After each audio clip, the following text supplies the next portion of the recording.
अस्सलाम वालेकुम। मैं हूं आपका होस्ट मोहम्मद अमीर हमजा।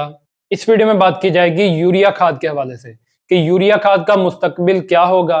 क्या आने वाले दिनों में यूरिया खाद सस्ता होने के चांसेस मौजूद हैं या मजीद यूरिया खाद महंगी होगी, और क्या यूरिया खाद को इकट्ठा खरीद लेना चाहिए या अभी इंतजार करना चाहिए। तो वीडियो में आगे बढ़ने से पहले मैं आपसे गुजारिश करूंगा कि अगर आप इस चैनल पर नए हैं तो इस चैनल को सब्सक्राइब कर दें ताकि आपको आने वाली मजीद वीडियोस भी वक्त पर मिलती रहें। काश्तकार भाइयों, यूरिया खाद के हवाले से एक अहम खबर सामने आई है जिससे काश्तकारों को काफी हद तक रिलीफ भी मिलेगा। जैसा कि आपको मालूम है कि पाकिस्तान में पिछले 3-4 साल से ही खाद माफिया का राज है, और खाद माफिया की वजह से पाकिस्तान की ज़राअत को काफी हद तक नुकसान भी हो चुका है। खाद माफिया ने व्हाट्सएप पर ग्रुप्स बनाए हुए हैं और सब लोग एका कर लेते हैं कि अब फलां चीज को हमने शॉर्ट कर देना है और फिर अपनी मर्जी का रेट निकाल कर काश्तकार को बेचनी है। जैसा कि अभी गंदम की फसल की काश्त की गई तो उस वक्त जब फास्फोरसी खाद की जरूरत थी तो डीएपी मार्केट से गायब कर दी गई और बहुत ज्यादा रेट बढ़ा दिया गया। जो काश्तकार उस रेट को बर्दाश्त करने के काबिल थे उन्होंने तो महंगी खाद खरीद कर अपनी फसल में डाल दी, लेकिन जो काश्तकार इतने ज्यादा कीमतों को अफोर्ड नहीं कर सक रहे थे तो वो फास्फोरसी खाद डालने से महरूम रह गए, जिसका असर लाजमी तौर पर उनकी पैदावार पर आएगा। और जो अगर मजमूई तौर पर देखें तो ये पाकिस्तान की जो मजमूई पैदावार है उस पर असर डालेगा।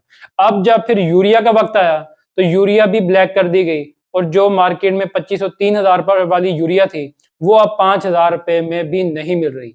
ऐसे काश्तकार जिनके कोई तल्लुकात हैं, असर रसूख हैं, वो तो यूरिया हासिल कर पा रहे हैं, लेकिन जो छोटे काश्तकार हैं उनको बहुत ज्यादा जलील किया जा रहा है।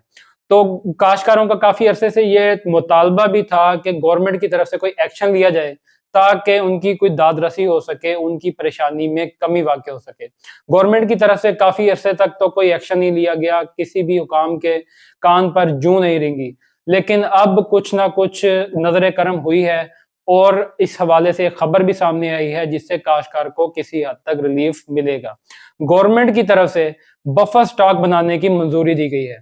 बफर स्टॉक क्या होता है कि गवर्नमेंट बाहर वाले मुल्क से खाद इंपोर्ट करेगी और इंपोर्ट करके उसको अपने गोदाम में रख लेगी। तो जब खाद मार्केट में शॉर्ट हो जाएगी तो माफिया को लगाम डालने के लिए गवर्नमेंट कंट्रोल रेट पर खाद मार्केट में ले आएगी, और इस तरह से खाद की जो बहुत ज्यादा कीमतें बढ़ रही थी उनको किसी हद तक रोका जा सकेगा। और वैसे भी इस वक्त जो इंटरनेशनल मार्केट है उसमें यूरिया खाद के रेटों में बहुत ज्यादा कमी वाक़ई हुई है। यूरिया खाद के रेट पिछले 5 साल की कम तरीन सतह पर आ चुके हैं।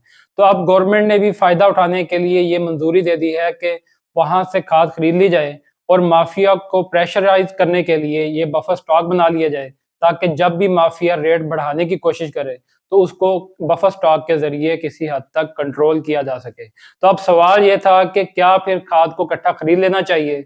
तो जो काश्तकार भाई इस प्रोग्राम में है कि वो इकट्ठी खाद खरीद कर रख लें ताकि मजीद परेशानी से बच सकें, तो उनके लिए खबर है कि जब ये बफर स्टॉक बनेगा तो जनवरी के शुरू में बहुत ज्यादा उम्मीद की जा रही है कि यूरिया का रेट भी कम होगा और यूरिया वाफर मार्केट में मौजूद होगी। इसलिए जिन्होंने बहुत ज्यादा खाद खरीदने का प्लान बनाया हुआ था वो फिलहाल इंतजार करें, ज्यादा खाद मत खरीदें।